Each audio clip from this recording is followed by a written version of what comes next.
Inovação e tecnologia é o tema do São Lucas 24 horas de hoje.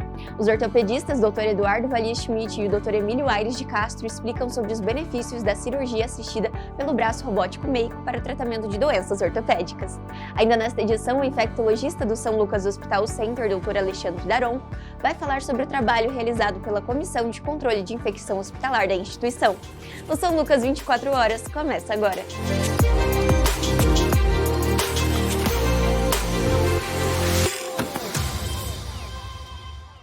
Olá, sejam bem-vindos a mais uma edição do São Lucas 24 horas. E os avanços das tecnologias têm transformado a medicina, e essas inovações já fazem parte da rotina do São Lucas Hospital Center. E o investimento mais recente da instituição é voltado para a ortopedia, com a aquisição do Mako Smart Robotics, um equipamento de última geração que auxilia em cirurgias de alta complexidade, como as de prótese de joelho e também de quadril.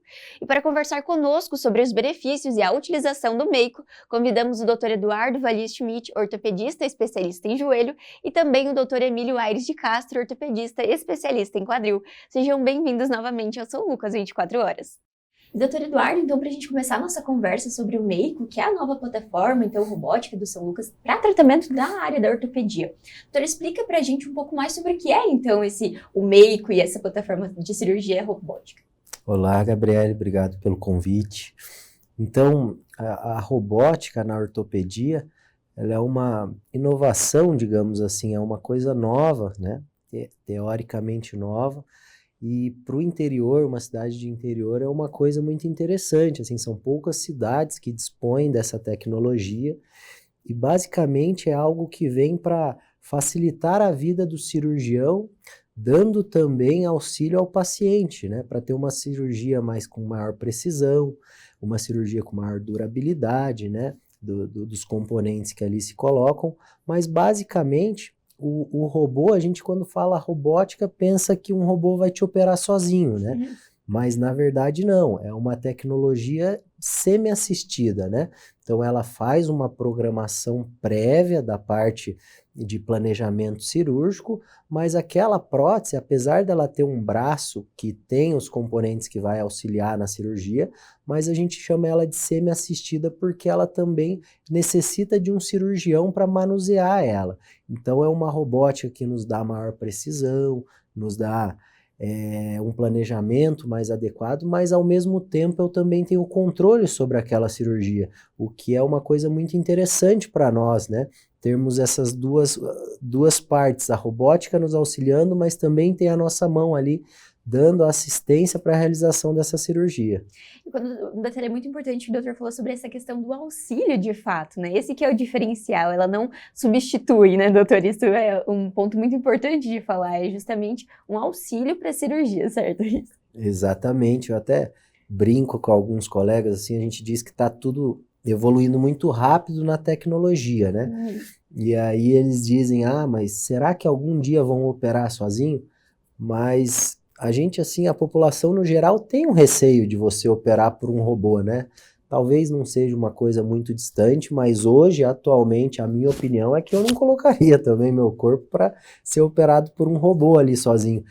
Mas eles já começaram a entrar no dia a dia das cirurgias ortopédicas, né? Para mim, a grande inovação do ano aí que a gente tem é a vinda dessa robótica para nos auxiliar, mas uma cirurgia semi-assistida. Ela nos auxilia, nos dá maior precisão, mas nós estamos ali também realizando esse tipo de cirurgia. É realmente um auxílio para o cirurgião e principalmente para o paciente. Isso é muito importante também. E o doutor comentou agora um pouco dos benefícios também, já trouxe para a gente algumas diferenciais, mas doutor Emílio, de que maneira, então, o Mako traz também uma diferenciação das técnicas cirúrgicas, do modelo de cirurgia mesmo tradicional, agora utilizando essa plataforma? Gabriela, obrigado pelo convite, prazer estar aqui conversando com vocês e falando sobre tecnologia, né? A gente vive um período único no tempo, né? Com o advento do robô, com o advento da inteligência artificial, então os mecanismos que estão trazendo para o cirurgião são mecanismos muito interessantes. Em relação ao Mako, ele facilita bastante, principalmente em relação à precisão do implante, na angulação do implante que coloca no paciente, na recuperação pós-operatória. Já tem alguns trabalhos clínicos mostrando que o paciente ele tem menos dor pós-operatória. é um acesso menos invasivo. Então, é muito benefício, aumenta a precisão, é uma precisão acima da precisão humana para o paciente na composição dos implantes. Então, isso é muito interessante, isso é incrível para nós cirurgiões. E, doutor, precisa de uma capacitação para a utilização desse aparelho? Então, é necessário que o médico faça algum tipo de curso? Como que funciona também? Porque tudo que é novo também necessita, né? A gente precisa de mais conhecimento. E como que seria nessa área também da medicina? Isso é. Existem diversos tipos de robôs, né, que realizam esse tipo de cirurgia. E cada robô você tem que ter uma certificação diferente para a utilização dessa robótica, né? Eu utilizava em Curitiba um outro tipo de robô, então eu fiz a certificação desse robô para essa outra marca de robótica, vindo essa outra marca, que é o Mako da Stryker, então é um outro tipo de certificação. Então são aulas teóricas, uma parte prática que é realizada em cadáver e as primeiras cirurgias supervisionadas, né? E a partir disso você está apto a realizar essa cirurgia sozinho, né? Com a sua própria equipe, mas você tem que ter essa certificação previamente.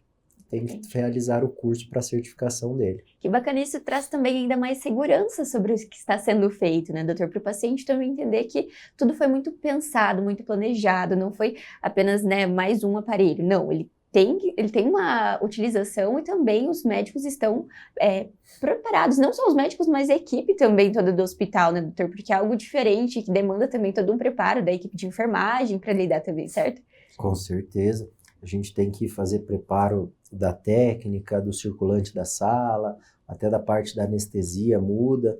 Eles até têm um rapaz que ficam lá, que é engenheiro no início de software, se eu não me engano, para fazer esse manuseio da robótica, né? Então, é uma coisa que acaba aumentando o número de treinamentos, né?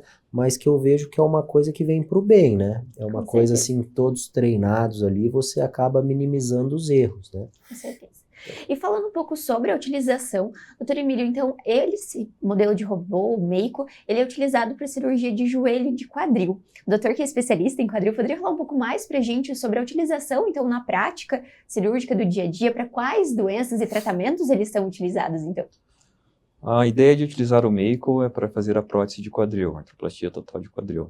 O que é interessante nesse robô? A gente faz um planejamento pré-operatório com tomografias da pelve, tomografia do joelho e radiografias da coluna lombar. A partir dessa programação, a gente consegue ter uma exatidão da anatomia do paciente. É mais preciso, cada paciente tem uma anatomia, a gente consegue reproduzir essa anatomia com os implantes. A partir do software desse programa, a gente planeja a cirurgia, coloca o implante do tamanho do paciente e consegue reproduzir isso de uma maneira fidedigna na cirurgia em tempo real. O robô é um braço, né? O robô, não, como o Eduardo falou, não vai substituir o cirurgião. Mas esse robô ele é bem interessante porque ele não permite que, por exemplo, o cirurgião, na hora que vai raspar o acetábulo para colocar o implante, esse braço robótico ele tem um sistema de coordenada que não permite que afunde demais, que vá para cima, para baixo, para o lado, para o outro. Se caso o cirurgião faça isso, para de rodar a fresa. Isso é muito legal, muito interessante. Então, isso te dá uma exatidão perfeita e uma previsibilidade da cirurgia. Isso faz diferença também depois, né, doutor, no pós-operatório desse paciente, como havia dito anteriormente. Porque uma cirurgia de quadril é uma cirurgia que demanda também muito do paciente depois, né, doutor, falando sobre esses cuidados, né? Sim, demanda bastante do paciente. E o interessante é que o calcanhar de Aquiles do cirurgião de quadril é em relação à discrepância dos membros, né? Isso é a nossa principal preocupação. Pacientes mais sensíveis, às vezes, alongam um pouco, reduzem um pouco, e eles sentem no pós-operatório isso, né? Ao longo do tempo, isso vai melhorando, mas, infelizmente, no pós-operatório, o paciente fica com essa sensibilidade. E com o robô, a gente consegue reproduzir de forma fidedigna a anatomia do paciente. Isso é muito importante para nós. É um avanço muito grande mesmo, significativo. Muito grande, o doutor falou sobre um pouquinho a questão do paciente, mas só para a gente entender mais, qual seria o perfil do paciente que necessita geralmente de uma cirurgia de quadril, assim, para a gente entender sobre quem se beneficia também com a chegada dessa inovação? O perfil, em geral, é aquele paciente que tem dor no quadril, tem dor para fazer as suas atividades diárias, tem dor para andar, tem dor para ir no mercado, tem dor para dificuldade de colocar a meia, colocar o sapato. tem limitações da sua vida diária. Esse paciente que tem essa limitação, que já foi diagnosticado com artrose, é o paciente que mais tem benefício em relação à utilização do robô. Que bacana. E falando um pouquinho sobre a questão da artrose, também é voltado para a questão do tratamento do joelho, né, doutor? Poderia falar um pouco mais sobre essa utilização? Isso, o robô atualmente ele realiza quadril e joelho, né? Certo. Puxar a sardinha para o joelho, que é mais importante. Mas em breve também vai estar realizando a parte do ombro, né? Bacana. Mas, se falando mais da parte do joelho agora, eu acho que o joelho, ele, diferentemente do quadril, assim, o quadril até ele já foi considerado a prótese, a cirurgia do século, se não me engano, porque realmente ela volta à qualidade de vida, a utilização de uma prótese, né? A prótese de joelho, ela é uma prótese que tende a ter mais dor também, né? É uma cirurgia que tem um pouco mais de dor, o paciente se sente um pouco mais incomodado, sangramento. E o robô ele vem tanto no quadril quanto no joelho para reduzir isso mesmo, né? O tempo de dor, minimizar sangramentos, tentativa de diminuir o acesso cirúrgico, né? A agressão cirúrgica. E uma coisa muito interessante que o Emílio estava falando é esse planejamento cirúrgico, né? Você consegue, às vezes, individualizar para aquele paciente, porque quando a gente vai fazer uma prótese, a gente tem que realizar alguns cortes no joelho e a gente tem que calcular alguns ângulos, certo? Esse planejamento, ele individualiza para o paciente para que ele possa ter as melhores angulações para aquele tipo de paciente, sabe? Então a gente cada vez mais vem para uma coisa de um tratamento individualizado, o que vai ser melhor para esse tipo de paciente, qual a melhor prótese com as angulações corretas para ele. E além disso, nos dá também uma maior precisão para realizar esses cortes, né? Além disso, a gente tem hoje uma ideia que uma prótese ela vai durar de 10, 15, 20 anos, existem vários artigos que divergem nisso. Hoje, alguns artigos também falam que com a utilização da robótica e essa maior precisão, a gente também tem uma maior durabilidade da prótese. Então, isso é uma coisa também que vem como um avanço muito importante para nós, porque às vezes a gente planeja uma prótese, mas a gente sabe que tem que revisar ela. Talvez com a robótica a gente consiga estender isso e essa prótese ela consiga durar muito mais tempo. O paciente tem menos dor, tem menos sangramento, menos tempo de internamento e também tem uma maior durabilidade e uma maior precisão, uma coisa individualizada. Então acho que esse é o grande ganho para o paciente, né, digamos assim. Em questão do cirurgião, claro que nos auxilia a ter maior precisão e a gente, no final da cirurgia, sempre a gente faz testes dos ligamentos ao redor do joelho, né? Quando a gente tem a robótica também, ele nos dá em tempo real. Se esse ligamento ele está com uma abertura correta, esperada, será que a gente precisa fazer uma liberação maior desse lado para que a prótese fique mais encaixada? Então, assim, eles nos dá também um geral, não só da parte do joelho, né? Quando a gente está colocando uma prótese numa artrose, mas também uma visão geral do joelho. Que bacana, então, é algo que ele realmente cuida desse paciente e te dá essa possibilidade de olhar para o paciente como um todo também, né, doutor? Exatamente. E falando um pouquinho sobre a questão da reabilitação, o doutor falou sobre esses benefícios que o paciente tem, mas como que seria esse paciente? O doutor pode falar primeiro sobre a questão do paciente de quadril, depois de joelho, para a gente entender como que é o pós-cirúrgico, não só da cirurgia também robótica, mas assim, as diferenças de uma para outra, o que esse paciente precisa, como que vai ser a vida desse paciente no pós-operatório, doutor? Só um adendo em relação ao robô, ele nos dá uma precisão também muito interessante em relação a erro de angulação. A precisão do robô no quadril, a angulação é de 0,5 graus em relação à angulação. Em relação à discrepância ao tamanho é de 0,5 milímetros, então é praticamente perfeito. Isso reduz bastante o índice de luxação e também aumenta a durabilidade da prótese, que foi o que o Eduardo estava comentando. Então isso é muito importante para nós, né? É bem interessante. Em relação à reabilitação. Como você faz a cirurgia menos invasiva, você reduz a agressão a partes moles, o paciente tem menos sangramento, consequentemente no pós-operatório ele vai fazer uso de menos antibiótico, de menos analgésico, e também vai depender pouco menos da fisioterapia. Tá? Isso acaba ajudando bastante na reabilitação desse paciente, ele sente menos dor pós-operatória e tem uma confiabilidade maior. Pós-cirúrgico. E o doutor falou sobre a questão dos milímetros, né? E quando a gente está falando de cirurgia ortopédica, justamente, assim, são a olho humano, são coisas mínimas, mas que faz diferença depois para esse paciente, né, doutor? Faz diferença de fato, Sim, né? faz bastante. 0,5 milímetros é imperceptível quase ao olho humano, né? Mas que no dia a dia dele dia a vai dia. ter impacto também significativo. Doutor, falando na cirurgia de joelho também, o doutor poderia complementar sobre essa questão da reabilitação no pós-operatório? No pós-operatório do joelho, a gente tem um mito que os pacientes sempre pensam de realizar o procedimento cirúrgico, eles sempre me pedem, né? Ah, mas quando que eu posso caminhar? Quando que eu posso voltar a ter minha vida, né? Então, com a utilização da prótese com a robótica ou sem, nós já liberamos aí para o paciente ele caminhar normalmente no outro dia da cirurgia. Então, é uma cirurgia que realmente tem uma reabilitação um pouco mais rápida. Mas se comparando os pacientes que eu realizei a robótica com os pacientes que eu não realizei a robótica, eu tenho uma diminuição na utilização realmente, que o Emílio falou, dos analgésicos, né? Hoje a gente tenta cada vez menos utilizar remédios, né? A gente sabe que eles não são benéficos, né? A utilização de anti-inflamatórios, utilização de analgésico, opioides, que são um pouco mais fortes, a gente sabe que tem malefício, tem contraindicação, tem efeitos adversos, colaterais, né?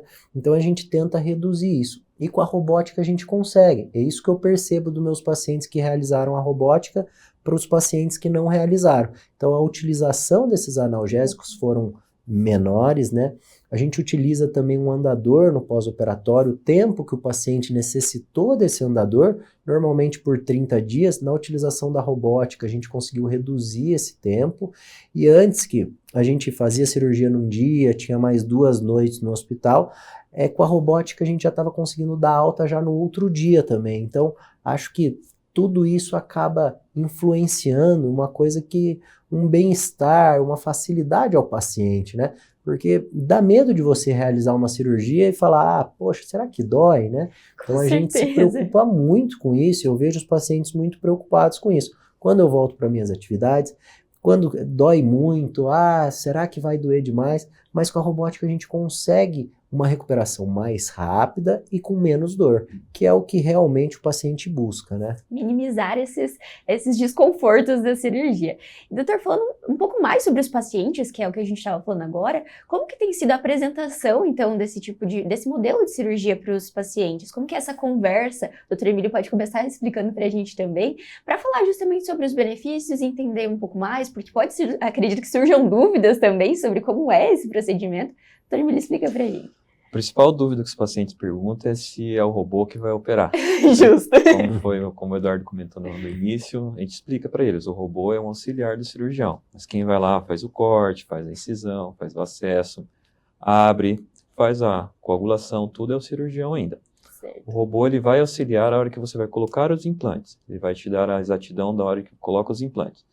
Mas como que nós conversamos isso com o paciente? A gente explica que com o robô aumenta a confiabilidade, aumenta a assertividade do implante também, e a gente consegue fazer uma prótese mais personalizada segundo a anatomia do paciente. A gente sabe que o paciente tem alguns parâmetros anatômicos, né? Mas cada um varia de um para o outro, né? Então, com aquele paciente, com um planejamento pré-operatório, a gente consegue fazer uma prótese mais ideal para ele. Com isso, a gente aumenta a durabilidade da prótese. É isso que nós explicamos aos pacientes. Essa comunicação é fundamental em todo o tratamento, né? Acredito que nesse momento da cirurgia também seja fundamental, né, doutor? Entender, para que ele entenda também o que vai acontecer com ele e justamente cria essa confiança que o doutor Emílio conversou e falou para a gente também. Com certeza. E a prótese, acho que a robótica, ela tem alguns passos a mais, assim, né? A gente diz antes do procedimento cirúrgico.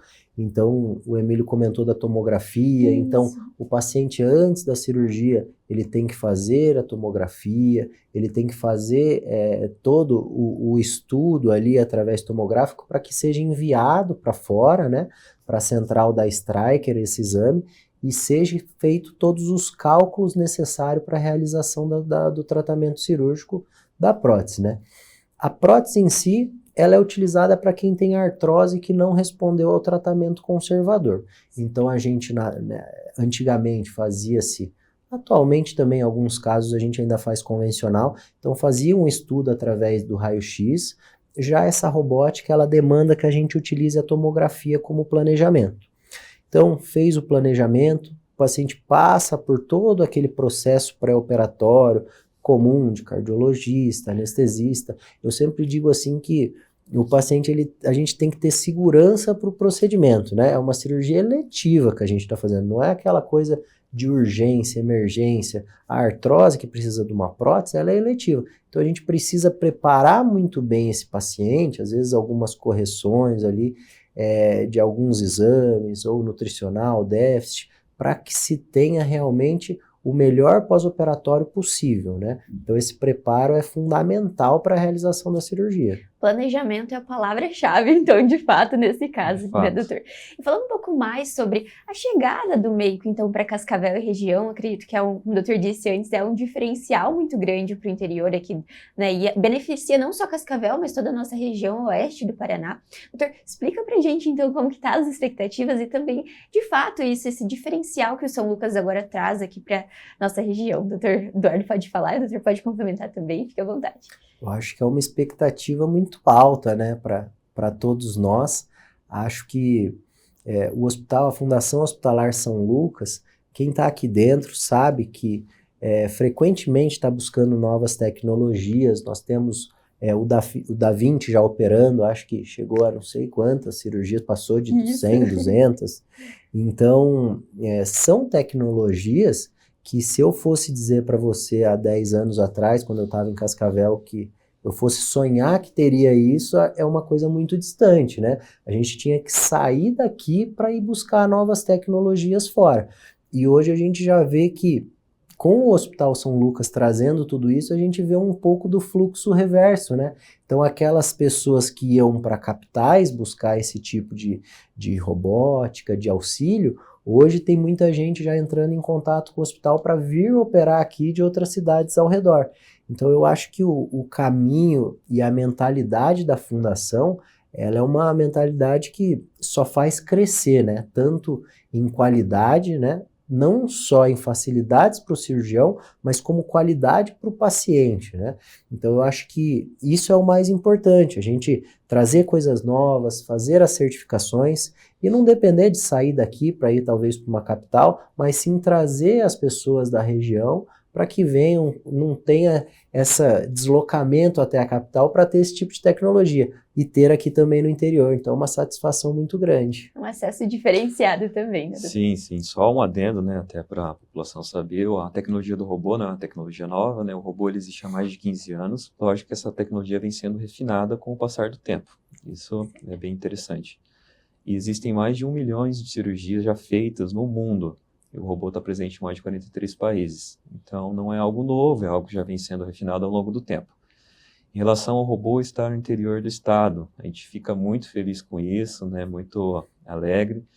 E também ver que a Fundação Hospitalar está investindo em tecnologia, trazendo tecnologia para o interior. Hoje, Cascavel está conseguindo concorrer frente a frente com as capitais. Então, isso é muito interessante, nos deixa felizes em poder participar desse crescimento. Uma referência de fato, né? De saber Sim. que se eu precisar de uma situação, eu tenho ali o amparo médico, o amparo de estrutura também. Acho que isso faz total segurança e diferença também para quem está em casa, para os familiares da gente mesmo, saber que tem aonde buscar ajuda se precisar. E antes da gente encerrar nossa conversa, doutor, esse é um marco. O doutor disse então que já tem mais de 15 anos que tem esse robô, né, operando, mas ainda assim é uma inovação, né? Algo diferente, muitas vezes não é de conhecimento todo. Isso acaba mudando um pouco também do rumo da medicina, da história da medicina, toda essa atualização constante. Doutor Eduardo, como que tem sido também para vocês médicos acompanharem todas essas mudanças e agora ter também à disposição? Doutor Emílio também pode falar como que tem sido isso desde a formação e é algo muito rápido também, né? Se a gente for pensar, 15 anos não é tanto tempo assim, né? Falar do quadril, né? Isso, por favor. Meu lado agora.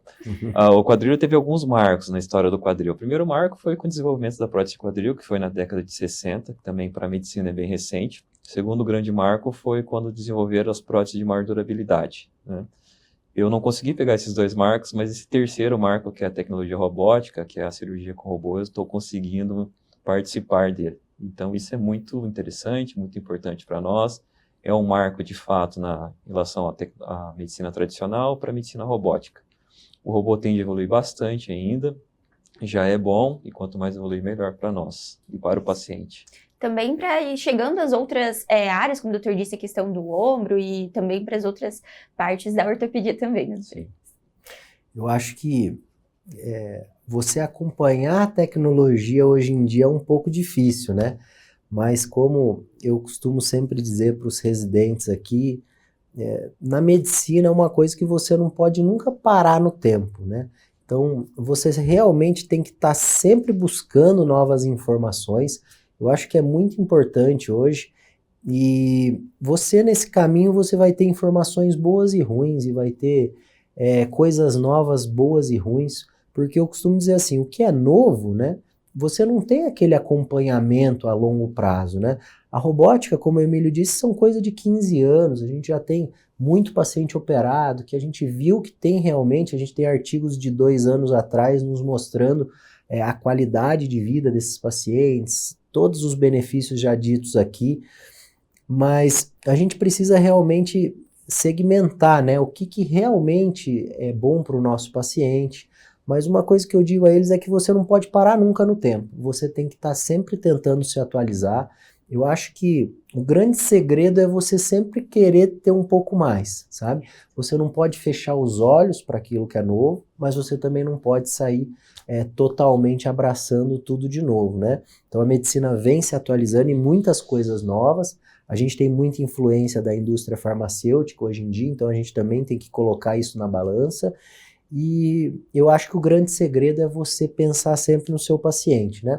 Se você fizer, eu até no outro programa eu acabei comentando isso com você, mas muitas vezes a gente também tenta, né? Às vezes o paciente está ali tentando um tratamento conservador, a gente está buscando o melhor para ele.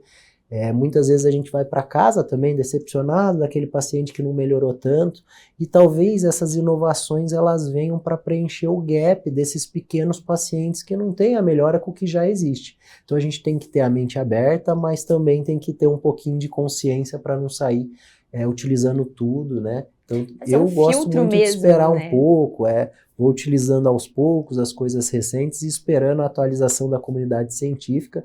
Mas você tem que estar sempre de olho nas atualidades, sai um artigo novo, né? Nossa equipe ela tem assinatura de alguns jornais que são os mais importantes aí mundialmente, então a gente está sempre tentando se atualizar. Acho que a residência também não nos deixa se desatualizar, né? Sim. Todo ano vindo pessoas novas que a gente precisa ensinar, passar o que é de novo, eles questionam muito. Então eu acho que você tem que ter a mente aberta e estar sempre disposto a aprender e querer, né? Acho Faz a diferença. Tudo novo. E até mesmo os pacientes, né, doutor? A gente vê um perfil de paciente também que pergunta mais, questiona mais muitas vezes, né? Vê na internet, vai procurar e também demanda do médico essa busca por saber e tentar sempre auxiliar no que for possível e também buscar essas atualizações, certo?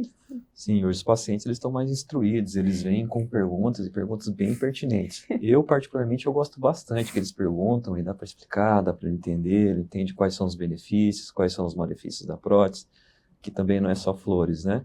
Então você explica tudo, o paciente sai consciente, igual o Eduardo falou, a gente às vezes fica um pouco frustrado no tratamento conservador, que a gente não consegue dar uma qualidade para o paciente, mas eu acredito que com a tecnologia evoluindo vai melhorar bastante coisa, principalmente na medicina robótica, na medicina agora com essa nova inteligência artificial, que ajuda bastante na parte de filtros, de trabalhos, de artigos.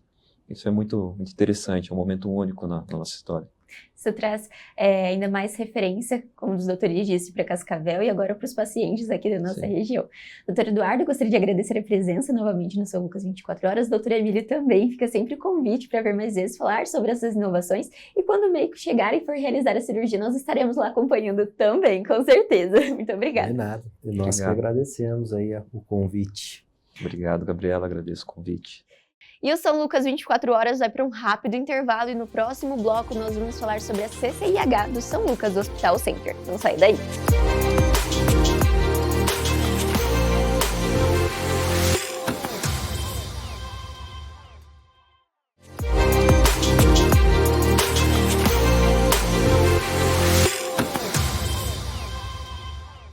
E quando falamos sobre emagrecimento, muitas dúvidas surgem sobre esse assunto.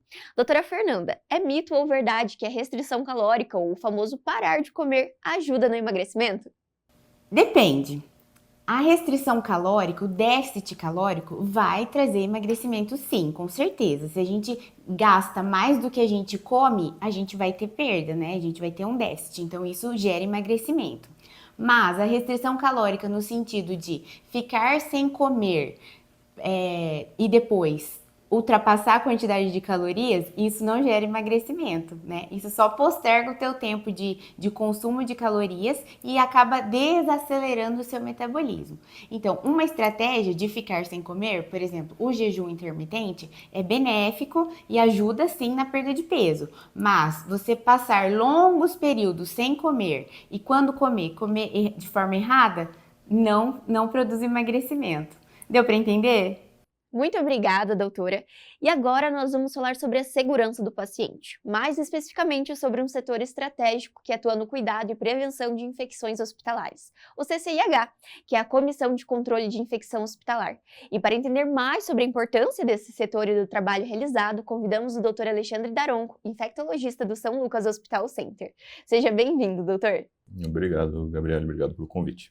E hoje nós vamos falar então sobre um setor que é fundamental dentro do hospital, que é a CCIH, a Comissão de Controle de Infecção Hospitalar. Doutor, explica pra gente um pouco mais sobre o que é essa comissão. Então, qual é a atuação dentro dela dentro de um hospital?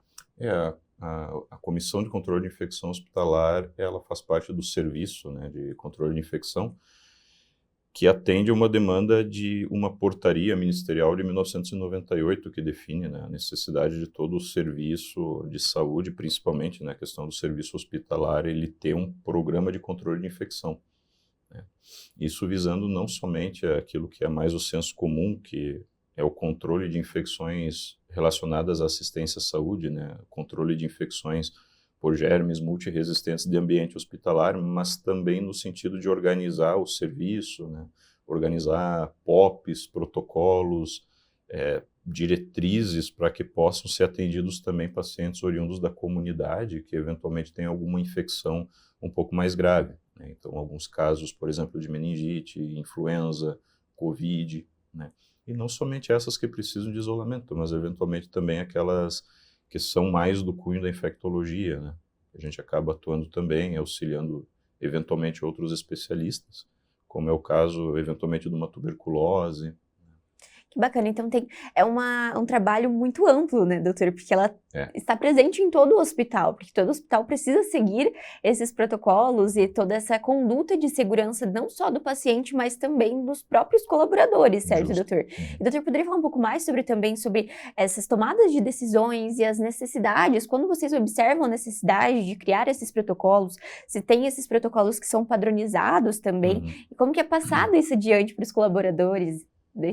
Normalmente a base de um protocolo, e aí depende muito se a gente está conversando a respeito de um protocolo de tratamento, né, ou então de um POP, né, mas de forma geral, quando a gente determina algumas condutas protocolares ou de procedimento operacional padrão, isso já é baseado em literatura médica, né, literatura científica e também em materiais que nos são fornecidos pelo Ministério da Saúde para determinadas condições.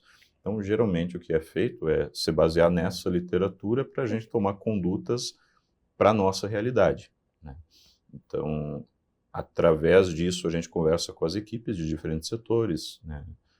UTI NEO, UTI pediátrica, os setores de atendimento de ala, né, eventualmente emergência, para entender a demanda do serviço, né, entender a demanda do profissional, a demanda do paciente, e também quais os micro-organismos que eles são mais comuns ali em cada setor, né?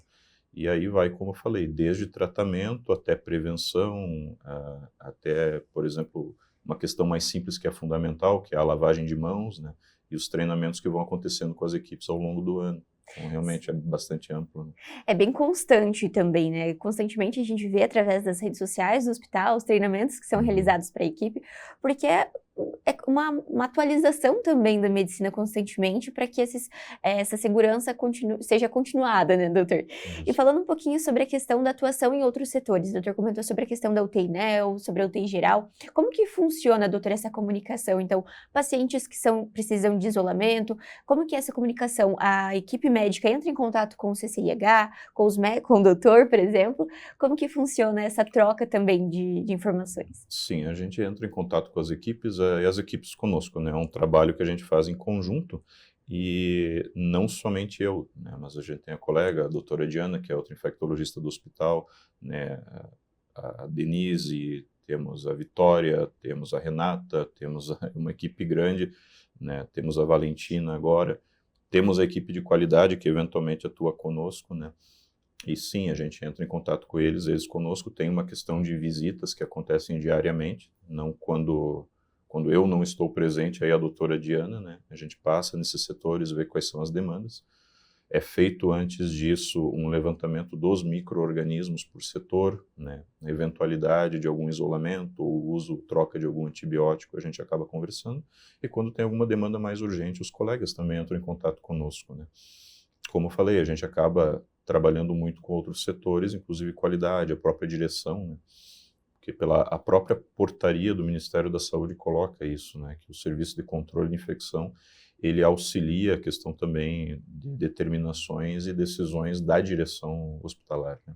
Bacana, então essa presença ela é multidisciplinar e em diversos locais do hospital mesmo. E o doutor comentou sobre a questão das meninas presentes, né? As profissionais presentes no setor. São profissionais de enfermagem? Como que é, doutor? Tem os médicos, então, como o doutor disse. São. E como seria essa divisão dentro do setor das outras especialidades? Na verdade, o setor em si, né, o Serviço de Controle de Infecção, ele tem os seus membros, né, inclusive membros de laboratório, de farmácia também, né? E no setor em si, a gente permanece entre médicos, enfermeiros e técnicos de enfermagem, né? E também temos, como eu falei, a questão laboratorial e de farmácia. Os profissionais, eles entram em contato para que a gente tenha as informações sempre disponíveis para a decisão ser tomada de forma imediata, né? São decisões em conjunto que a gente toma, né? É uma análise do todo também, Justo. né, doutor? Perfeito. E, doutor, outra questão, a gente fala muito sobre a segurança do paciente e é algo que é muito fundamental, né? A gente fala sobre essa questão não só do paciente, mas também dos familiares, de toda a comunidade que, né, transita pelo hospital.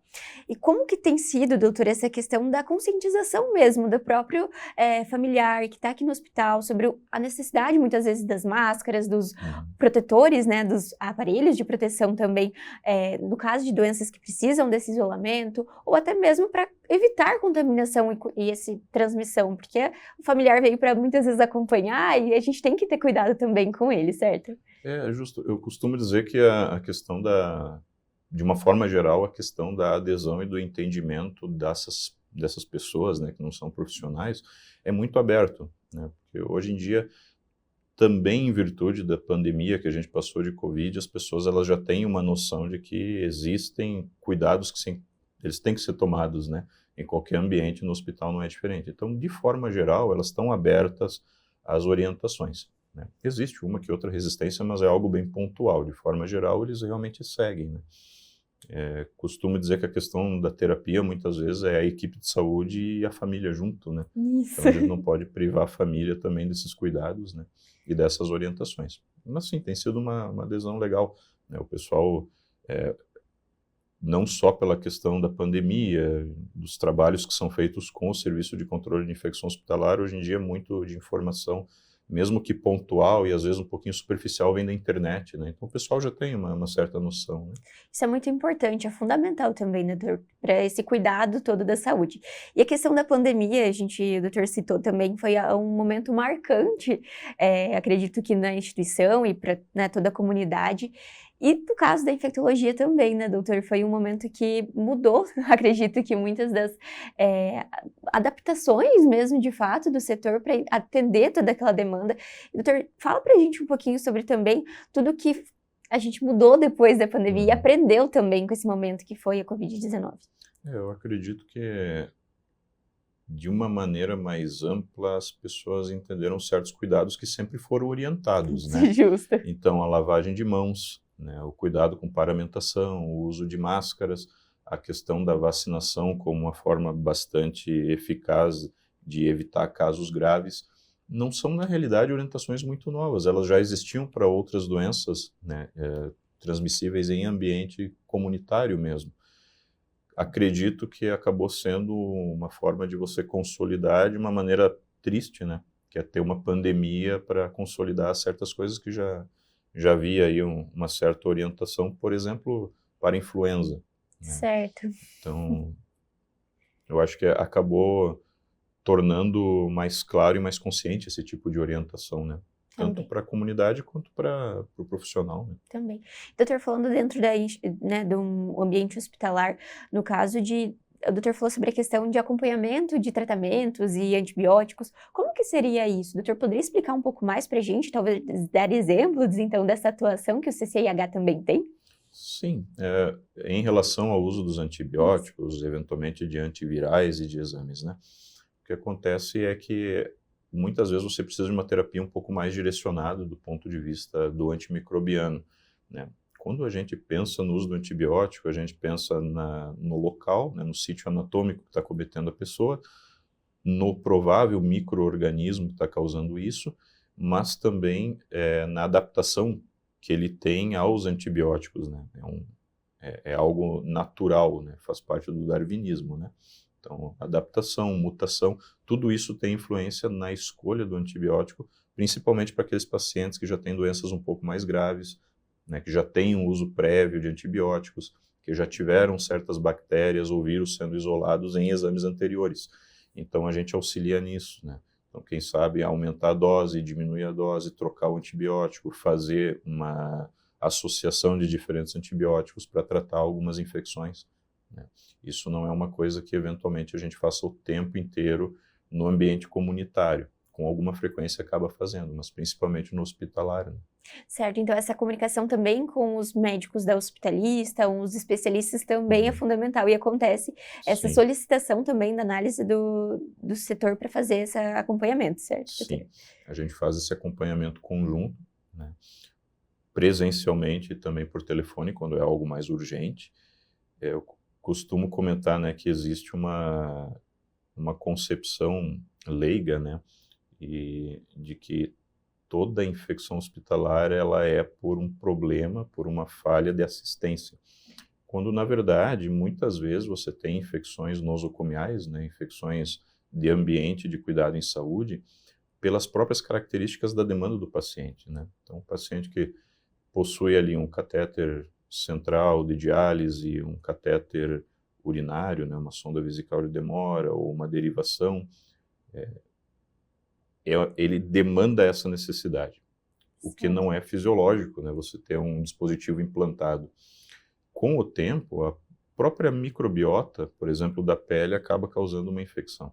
Então, não necessariamente a infecção nosocomial ou hospitalar, ela é por falha de assistência. Não, na verdade, ela pode acontecer sim por uma própria demanda do indivíduo, né? Muitas vezes você tem o paciente hospitalizado já há muito tempo e é um paciente que já tem uma depressão do sistema imunológico pela própria doença de base, né? Ele vai ficar mais propenso a infecções. Eventualmente também pacientes que estão em home care, pacientes de casa de repouso, são pacientes que acabam tendo alguns micro-organismos mais selecionados pela condição deles. E aí é fundamental que a gente entre em contato com a equipe, converse com as equipes, né? Essa vulnerabilidade, né, doutor? O paciente acaba ficando um pouco mais vulnerável por conta do ambiente mesmo. Exato. E, doutor, quando a gente pensa nessa questão e fala sobre infecção hospitalar, também é um termo muito amplo, certo? O que a gente pode considerar e levar em consideração que seria uma infecção hospitalar ou algo relacionado a esse tema, assim? Porque acaba muitas vezes usando de forma errônea também, né? Tipo assim, foi uma infecção hospitalar, mas do que seria exatamente, E né? às vezes até na cabeça, né, no entender das pessoas, até de forma pejorativa. Isso, né? exatamente. Justo. Na verdade, a gente tem mais de uma referência para estabelecer isso. De forma geral, seria uma infecção que se estabelece depois de 48 horas de hospitalização, a depender da referência depois de 72 horas. e aí ela pode ou não estar associada com certas condições do paciente. Certo. Né? Um paciente em quimioterapia, ele já tem um sistema imunológico mais depletado. Né? Pelo fato dele estar nesse serviço, a gente já vai ter uma atenção maior quanto ao tratamento quando você tem infecção. Da mesma forma o paciente pós-cirúrgico, da mesma forma o paciente que esteja aí na vigência de uma hemodiálise. Né? Certo. Então, toda infecção que ocorre depois desse determinado período de tempo, ela é considerada nosocomial. Né? Não somente associado ao hospital, mas também a outros serviços de saúde. Né? Certo. Então, quando a gente fala sobre medidas de cuidado, medidas de prevenção para essas infecções hospitalares, exatamente o que entra nesses critérios? Então, quais são as medidas e cuidados que o hospital toma também com o paciente, com o familiar, com o colaborador, como a gente havia falado anteriormente, e que é importante a gente ressaltar justamente, né? Pois é um cuidado que está sendo olhado, a gente não, né, o médico ele não quer que o paciente tenha essa infecção, e justamente são formas de prevenção também para que não aconteça, ou se acontecer, tenha os protocolos também para tomar conta desse paciente. As formas de tomar esse cuidado, né, para prevenção, elas são muito amplas. Né? Então, como a gente tinha falado antes, vai desde você estabelecer um protocolo adequado à realidade do serviço, até o treinamento de equipes e até o isolamento de pacientes. Né? Como eu falei, a gente tem certos perfis de resistência microbiana, certos vírus comunitários, certas bactérias também de origem comunitária muitas vezes, que necessitam que o paciente ele passe por um período de isolamento, às vezes até terminar o tratamento, às vezes até receber alta, eventualmente após um período de uso de antibiótico, a depender da infecção, como é o caso de certas meningites de origem comunitária, a gente até consegue colocar o paciente de alta depois de 48, 72 horas de uso de antibiótico. É muito amplo, né? Então, como eu falei, tem a questão do isolamento, tem a questão do uso do antibiótico, tem a questão dos treinamentos que são feitos para as equipes. Então, a gente procura, com esses vários braços aí da CCH, da qualidade, da direção, das chefias de serviço, estabelecer esse cuidado para diminuir o máximo possível, porque a zero a gente não diminui essa possibilidade, né? Certo. Mas é diminuir o máximo possível a possibilidade do indivíduo acabar desenvolvendo uma complicação. Certo. E quando a gente fala sobre a questão de... outra coisa muito presente no São Lucas é a questão das tecnologias, né, doutor? A gente fala muito sobre isso, sobre inovação, sobre tecnologia, chegada de novos equipamentos. E a CCIH também acompanha essas novas entradas de produtos, de técnicas, de aparelhos também, né, doutor? Porque é importante ter essa avaliação e esse cuidado e essa organização também, pensando nesse cuidado na segurança do paciente, certo? Certo. A gente acompanha não só a questão da validação dos procedimentos, né? A gente acaba acompanhando também a validação e uso de degermante, de álcool, né? Da limpeza toda, do que é feito antes e depois do procedimento, né? Para que você tenha o máximo de segurança para que aquilo ali não se torne algo a mais dentro dos riscos que são independentes ao procedimento, né? Porque todo procedimento tem os seus riscos, a gente tenta diminuir dessa forma o risco de infecção. E, doutor, é feito de forma muito rigorosa isso também, né? É um trabalho constante, como o doutor disse, de avaliação, de monitoramento dessas informações, como acompanhamento junto com a gestão da qualidade, que é outro setor também do hospital.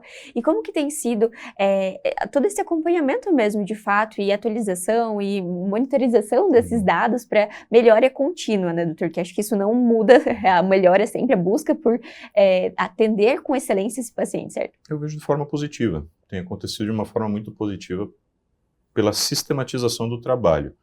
Né? Eu vejo que você não tem como dar um trabalho, fazer um trabalho de qualidade sem disciplina e sem sistematizar esse trabalho. E é uma coisa que a gente tem colocado muito em prática, tanto o serviço de controle de infecção quanto a qualidade. Né? Esse monitoramento, esse acompanhamento, né? Essa validação. Então eu vejo de forma positiva, né? Tanto pela qualidade do que tem sido feito, como os resultados que a gente tem visto aqui. Né? Bacana. Doutor, outra dúvida que eu acredito que possa surgir também relacionada à CCIH é contra o descarte mesmo dos objetos, dos materiais de hospital. A CCIH também acompanha nesse sentido, doutor, essa a forma correta do descarte dos materiais hospitalares, que também é diferente do perfil de um material né, de casa e tudo mais. Como que seria nesse sentido? Isso a gente também faz, né, o acompanhamento, que vai desde você proporcionar para as equipes o adequado local e forma de descarte, né, a questão da segurança também desse descarte, eventualmente de a limpeza de algum material antes disso, né? Então, todo o processo que você tem aí, a gente acompanha, né, diretamente. E quando a gente fala sobre a questão desse descarte, doutor, e desse acompanhamento, o doutor poderia dar exemplos também para a gente na prática do dia a dia do que seria esse cuidado desse acompanhamento, como a questão das luvas, e é uma dúvida também muito comum que eu acredito que tenha sobre o que o pessoal de casa pode ter em relação às luvas, né? A equipe fez um remédio com luva ou sem luva, quando é necessário, porque acho que isso também surge muitas dúvidas sobre, mas ele manuseou tal coisa sem, e outro veio com. Explica pra gente também, doutor, que existem essas diretrizes também que amparam quando é necessário ou não, certo? A gente tem as luvas que são estéreis, que são luvas de procedimento, né, que são, quando vai fazer um procedimento mais invasivo no paciente, ela tem que ser utilizada. Aquelas luvas que são descartáveis, que não são luvas estéreis, mas que tem que ser usadas em certos momentos, né? Certo. Manejo no dispositivo, por exemplo, cuidado de enfermagem, você vai fazer a troca de fralda, ou o cuidado de higiene do paciente tem que ser feito também com luva, mas não necessariamente uma luva de procedimento, uma luva estéril, né? Pode utilizar uma luva descartável.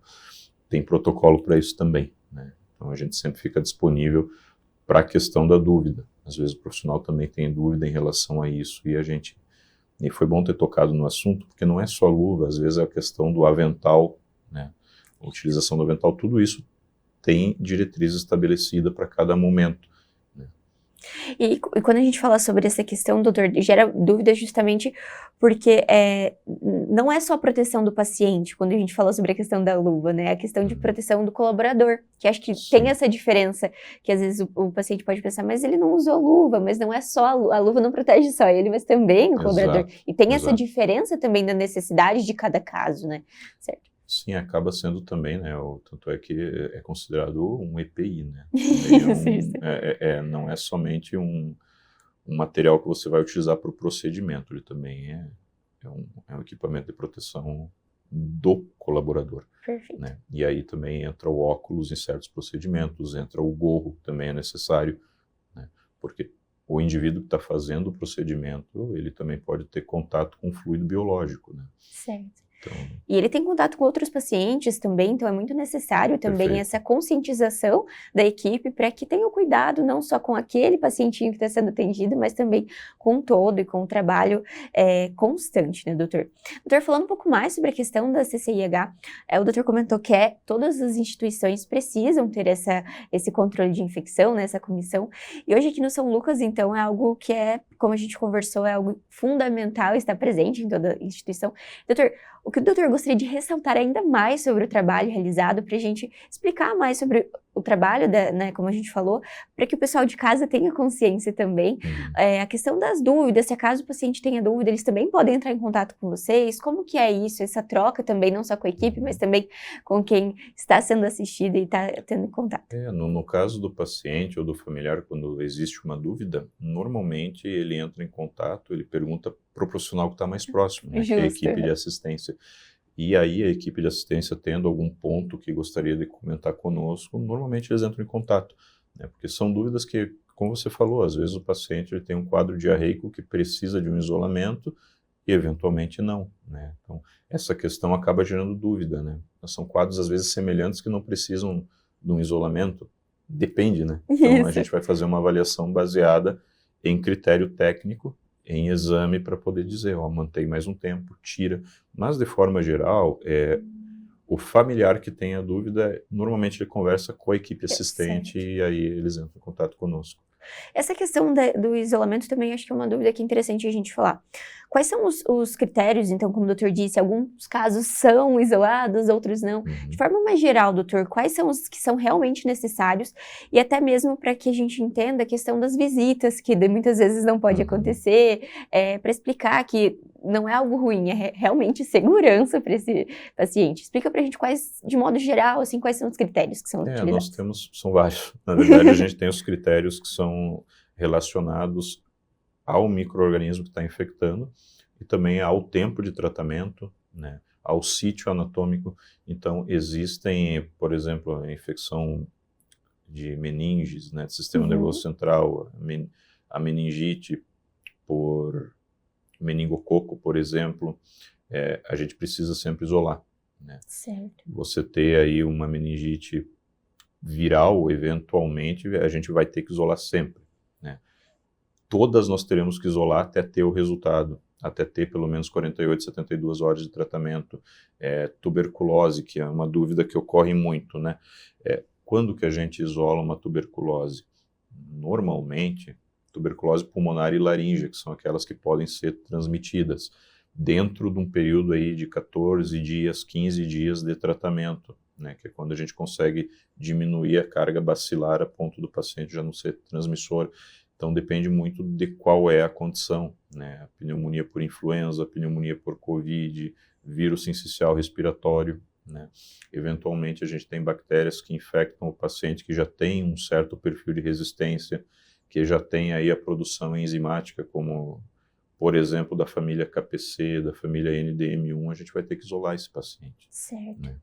Não só por uma questão do paciente, como do familiar, do colaborador, e também para evitar o que a gente chama de transmissão cruzada, que é você acabar levando o micro-organismo de um indivíduo que possui ele para alguém que não possui.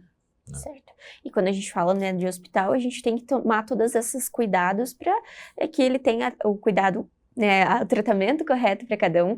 E a gente falou sobre outra questão, doutor, e a gente comentou um pouquinho antes, sobre o contato com as demais equipes e também sobre a questão do acompanhamento. Nesse caso dos isolamentos, é muito relacionado também com a avaliação da medicina hospitalista, com a medicina, né, os outros especialistas, porque é um cuidado que a gente vem falando que hoje o hospital tem com o paciente e não só com a doença, né? Nesse caso dos isolamentos também, dos tratamentos, né, doutor? Para que esse tratamento também seja acontecido de forma geral e que esse paciente tenha o melhor, né, a melhor conduta possível, certo? Sim, até a questão da equipe hospitalista, né, os médicos hospitalistas, eles são um ponto fundamental da atuação da gente, né? Porque como eles têm a atuação direta com o paciente que está hospitalizado, eles trazem para nós também informações, né? A gente discute também com eles o tempo do tratamento, eventualmente se a gente mantém isolado, se às vezes não é um paciente que não precisa ir de um cuidado pós-alta, né? Questão de home care, que é uma coisa que tem se falado muito hoje em dia em medicina, né? Que é você deshospitalizar e dar o cuidado necessário em ambiente domiciliar com uma equipe especializada para isso, né? Mas como eu falei, os chefes de setor são fundamentais, as equipes são fundamentais, todo colaborador é fundamental, né? Porque eu costumo dizer que o controle de infecção, ele é feito por cada um de nós, né? Ele vai não só do controle de infecção, da direção do hospital, de todas essas pessoas, como também vai de cada paciente, que eles recebem as orientações, né, de cada familiar, de cada colaborador, de cada setor que a gente tem, né? O controle de infecção, ele tem a sua comissão, tem o seu serviço, mas se cada um não fizer a sua parte, não tomar a sua conduta, realmente o trabalho da gente acaba se perdendo, né? Com certeza, isso é muito importante e acredito que hoje nós conseguimos explicar um pouco mais sobre a importância e destacar, então, esses cuidados que são necessários quando a gente fala no ambiente hospitalar e também fora, como o doutor disse, né? Depois da pandemia a gente percebe essa mudança do comportamento mesmo para cuidado, não só em ambiente hospitalar, mas fora dele. E, doutor, eu gostaria de agradecer a presença no São Lucas 24 Horas, foi muito importante a gente explicar um pouco mais sobre esse setor que é fundamental e fica o convite para vir mais vezes. Gabriela, eu agradeço aí, né, o convite e a gente fica sempre disponível, sim. E o São Lucas 24 Horas de hoje fica por aqui. Na próxima edição nós vamos falar sobre a nutrologia hospitalar. Acompanhe as redes sociais através do @FH São Lucas Cascavel para ficar por dentro de todas as novidades. E espero você no próximo.